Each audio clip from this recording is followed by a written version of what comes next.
Hey everybody, what is up? Welcome back to some more Pokemon action. I'm your host Ryan, and today we're going to be taking a slightly different approach. So I had some more tournament battles for that Lithio region tournament thing, but I wanted to take them a little bit seriously because I did want to win the prize, so I didn't record while I was playing. So instead, we're going to have a post-comm, but I kind of recorded it with my with everything already in place, so we're just gonna post-comm as if like it's normally happening. So you can see my team on the bottom of the screen, but in case it's kind of hard to see because I don't know how this is gonna come out, we've got Mega Camerupt, Mr. Mime, Tyranitar, Dusclops, Gastrodon, and Ferrothorn. Now his team in total was Tyranitar, Aegislash, Togekiss, Gastrodon, Salamence, and Excadrill. So immediately off the bat, I was just kind of thinking, alright, well, that Excadrill is going to be kind of a problem. I have no way to avoid an Earthquake.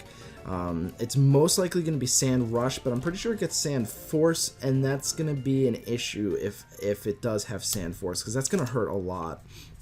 And then there's also the topic of Gastrodon, who's going to be able to stop my Gastrodon from beating his team pretty easily. You know, I mean, Gastrodon can just Scald Earth Power Excadrill, Scald Earth Power Tyranitar, Earth Power Aegislash, Ice Beam Togekiss, Ice Beam Salamence, but at the same time it can't really do very much to Gastrodon, so I have to be careful about that.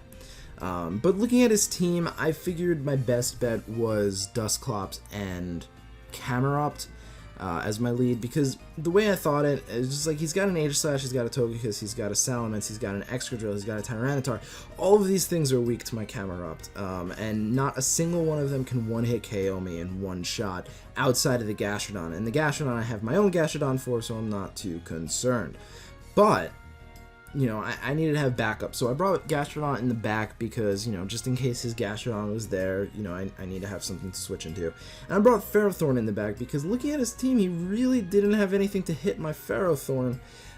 He might have a Fire-type move on Tyranitar and a Fire-type move on Salamence, but we'll see that when it gets there. So that's basically my thought. We're going to go into the first battle. I'm going to be pausing as I go to sort of explain my thoughts, and you know, it's gonna get a little dark on the screen, but that's okay. So he leads off with Tyranitar and Excadrill, and I lead off with Camerupt and Dusclops. Now my initial thought here was, alright, well, okay, actually hold on, let's just let the frisk go off so you guys can see that. So he's going to start the sand. Now, the only thing affected by the sand in this game is going to be Dusclops. So my frisk shows Weakness Policy and Focus Sash. So what my thought process here was, okay, Tyranitar has Weakness Policy, but in order for the Excadrill to even consider killing my Camerupt, it's gonna have to go for the Earthquake, and you know, I don't think Tyranitar's really gonna appreciate that. So I'm thinking, you know, I can definitely get Trick Room up here. Do I need to Protect? And that's where I wasn't entirely sure. I do believe I go for the Protect because, well, truth be told, there isn't really much else that I can do here. If I go for an Earth Power, we know he has a Focus Sash, so he's not going to go down. So if I make the wrong prediction and he goes for an Earthquake and, like, say, a Crunch onto my Camerupt, I lose my Camerupt. And Camerupt, as we've mentioned, is really important here. So what this first turn Protect is going to let me do is get off a lot of damage on the Tyranitar. But at the same time, I also didn't realize that, like, we knew he had Weakness Policy, but I kind of forgot that allies can pop that as well. So the fact that he didn't go for Crunch was really good, because that would have probably taken out my Dusclops. Well, maybe not. So going into the second round, I know that his Tyranitar has to Protect. There basically is no reason, because if he wants to kill the Camerupt or even the Dusclops, he either has to double into the Dusclops with an Iron Head and a Crunch, or he's just gonna have to deal with the fact that his Tyranitar is basically dead this round. So going on the assumption that he is going to be protecting and Earthquaking, I kind of figured that my Camerupt can survive an Earthquake. It's very obvious that the Excadrill is not Sand Force, and again, I don't really remember if he does get Sand Force or not, but if he does, he's not Sand Force, he's Sand Rush, because he's outspeeding the Tyranitar here. So basically what we have to do here is just double into the Excadrill. I don't know if I actually double into the Excadrill. I think I'm going to burn it. Yeah, I am going to go for the burn on the Tyranitar because, again, like I said, I have Trick Room up in my favor. I figured the Tyranitar would protect, and I should have followed up with that, but I figured just in case he doesn't, I'd rather get a burn off, and I know for a fact that this Excadrill cannot kill my Camerupt in one shot. It's going to come close, but it's not going to come close enough. So I figured, the burn's going to be pretty important. But here, I'm going to change up my strategy because, again, I can kill the Tyranitar in one shot. So what I'm going to do is I'm going to actually Nightshade the Excadrill, which will guarantee a kill on the Excadrill, and Earth Power the Tyranitar, which, again, will kill the Tyranitar. Now, he does predict me to attack into the Excadrill, so he switches into Salamence, but however, since I went for the Nightshade, I do get 50 damage off, which is a decent amount against a Salamence, so overall, I'm pretty happy about that turn. Now, moving into the second turn, this is the fourth turn. Moving into the fifth turn, kind of have to consider what he can bring in, and he's going to bring in the Gastrodon. So what I'm going to do here is I'm actually going to double into the Gastrodon, and that seems kind of like a weird choice, but I figured what I can do is I can get a Pain Split off, pretty much heal myself all the way to full, and an Earth Power will be more than enough to take out a Gastrodon from here. And am I correct? Yeah, I am going to be correct. So that Gastrodon just went down, and that was just a perfect turn for me. I saw no reason to attack into the Salamence because Salamence is not a threat to my team right now. He hasn't Mega Evolved, so it's not like a Double Edge is gonna kill me or anything. Not that we know he has it, but we do know because he does Mega Evolve here. But I figured the Gastrodon was a bigger threat to my sweep. So what I'm gonna do here is I'm actually gonna go for the Nightshade onto the Excadrill, again, to try and kill it, and an Ancient Power onto the Salamence, not expecting it to kill it, but to take it down enough to where if it does go for a Double Edge, it will die. However, thankfully, Camerupt is really strong, and I do end up taking out that Salamence in one Ancient Power. So that was very fantastic on my front. I love that happened. I'm very happy. But yeah, so in comes Excadrill, Trick Room's over, Sand's over. I figured really the best thing that I can do here. I don't really need to protect my Camerupt, but my win condition really is pretty obvious. He has 1 HP. I can just hit him with a Nightshade and he'll go down. And I still had 2 Pokemon in the back, so realistically that wasn't too bad. I didn't have to protect there, but I might as well. So what we're gonna whoa. So going into the second battle, I absolutely love the first lead, so there's really no point in changing that. I had zero choice, well, not choice, zero reason to do that. But in comes a Gastrodon and the Aegislash. So I'm gonna frisk them. I'm gonna get a Life Orb on the Aegislash, and during the battle I did not see the leftovers, so I wasn't sure what this Gastrodon was running. I didn't see it from the frisk. So looking at this, you're probably thinking, okay, well, this Gastrodon is probably going to go for a Scald on the Camerupt. Aegislash is probably going to go for a Shadow Ball. So my biggest idea here is just skip the Trick Room. We're going to skip the Trick Room. We're just going to switch into the Gastrodon to eat up the Scald, and we're going to go for an Earth Power onto the Aegislash. Now, I should be slower than the Aegislash, so it will hit a Shadow Ball off, and I will get an Earth Power off onto it, which will one-shot the Aegislash. So I do Mega Evolve here, and this isn't really risky at all. Gastrodon running Scald and all is fine. My Gastrodon is going to be taking a Shadow Ball, and it's going to do a lot of damage. I didn't expect it to do this much. Again, Life Orb, I really should have paid more attention to just the damage output of a Life Orb. But thankfully, I do survive the Shadow Ball. I do get an Earth Power off, and the Aegislash does go down. So far, so good. Do note that my Camerupt is faster than the Gastrodon. But here is the craziest thing. He goes for Muddy Water. Now, I don't recommend using Muddy Water on any Pokemon. First of all, it has a really low accuracy. I'm going to pause it right here. It has a really low accuracy. It's about 85, but not similar to Hydro Pump, which also has the 85 accuracy. It's not only spread, but it's not even base 100 to begin with. It's like, what, base 80 or 90? It's not very good. It's not a good option. It's better than Surf in doubles, I guess, but I really do think Scald is a better option. Obviously, in very specific scenarios like this, Muddy Water does come out better, but even in these specific scenarios, you very obviously see that my Mega Camera Up survived at 9 HP. I only have 252 HP.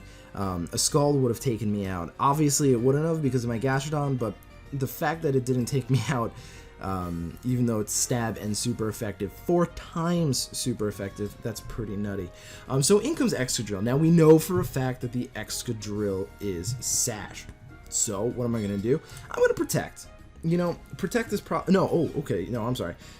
Actually, what I do here, expecting another Muddy Water and an Earthquake, what I'm going to do is I'm going to switch out into my Dusclops and my Ferrothorn, because those two, they literally can't do anything to them. They can, you know, damage me over time, no big deal, but they really can't touch these two. So what I'm going to do is I'm going to bring those two in. Now, the thought process here is to just Leech Seed the Excadrill, because realistically I want to break the sash, and you know I don't have that much power right now on the field, so I'm gonna set up my Ferrothorn with Leech Seed, keep it going as strong as I can, and what I'm gonna do here is I think I'm going to burn the Excadrill and Leech Seed the Excadrill. I think that's what I wanted to do.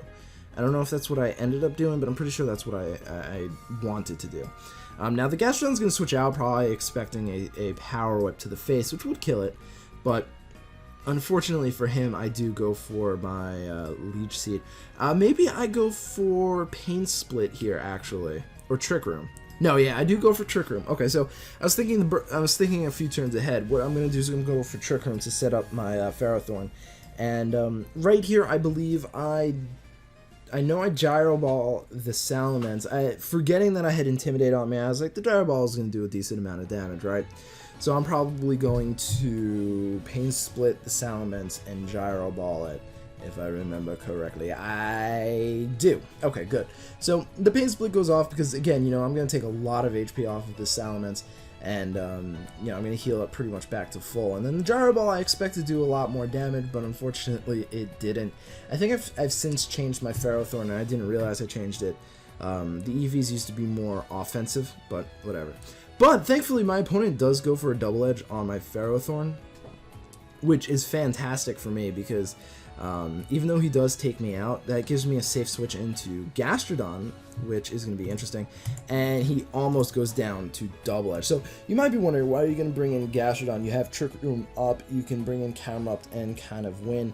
I was hesitant to bring in Camera Up because all bringing in Camera Up would do would make the Excadrill or the Salamence switch out for the Gastrodon, and I really didn't want to predict which one would switch out, which one wouldn't, because if I predicted, like, say, the Salamence to switch out, and no, if I predicted the Excadrill to switch out and it didn't, and it got an Earthquake off, I really wouldn't be able to do very much with just Gastrodon.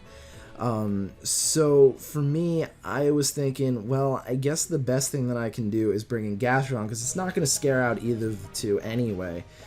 If it anything, it's going to scare out the Salamence, because the Salamence is at 1 HP, so it's going out regardless. But if I bring out, you know, the Camera Up, you know, it just sets me up to do something bad. So what I'm going to do is I'm going to bring in the Gastrodon, and I'm just not going to predict here. What I'm going to do is I'm going to drop a burn on the Excadrill and drop an Ice Beam onto the Salamence, just to make sure, you know, take the Excadrill out of the game. Burn and Leech Seed means it's going to die eventually, and take the Salamence out of the game. So at this point, it's going to be, you know, Dusclops and Gastrodon and Camera Up versus just Gastrodon.